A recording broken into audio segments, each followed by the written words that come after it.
Welcome back. You tune into Markets at Noon. I'm Ankita Saxena with me is Shesha Advaryu, and we are getting you all that's transpiring in the market and how should you be really strategizing in a market like this. And to help us understand that more, Sumit Kishore, who's the Executive Director, Axis Capital, who's now joining us. Hi, Sumit. Good afternoon, and thank you so much for joining us.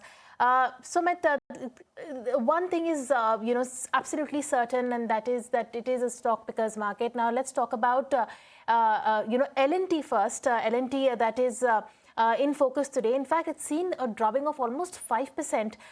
Given its Middle Eastern exposure, could there be a problem with the execution going ahead? Good afternoon, Ankita. Thanks for having me on the show. Well, as of December 2025, L&T had an order backlog of roughly $80 billion, of which around 49% was overseas. 37% of their 80 billion order book was in the Middle East. In FY25, the consolidated L&T revenue of roughly about 1,280 billion included 24% share from Saudi, 4% from UAE, 2% Qatar, 1% each in Kuwait and Oman. So, of late, the company has booked large contracts in Qatar. Now, both Saudi and Qatar form the largest order book exposures for L&T.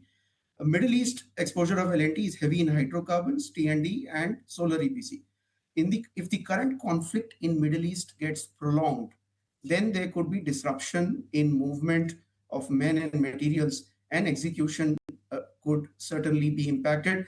And I think that worry is getting reflected in today's stock price correction. Mr. Kishore, do you think this is only a short-term and a near-term headwind, and that long-term prospects still look good for L&T Finance, and that perhaps this is a good buying opportunity for long-term investors?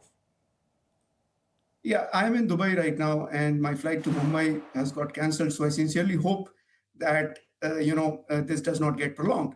But oil prices have spiked. The Strait of Hormuz is seeing disruption in movement of oil and container cargo vessels. L&T has a large order book, which was up 30% as of December 2025. The L&T order prospects for Q4 are nearly 6 trillion rupees. So even if some slippage happens, they are in a very strong position. So I think if this is a temporary phenomena, there is a good opportunity to look at L&T, because along with the fourth quarter results, when they come in May, the company will be announcing their Lakshya plan for the next 5 years. And typically, these plans involve directions on how the order book and revenue will grow over the next 5 years, including a sense on how their capital allocation will happen in new age sectors, including green hydrogen, semiconductors, and so on. And I think those will be quite positive sentiment for the company. Right. Also, do you think it is only a near-term headwind, and that the long-term prospects still remain intact and look good?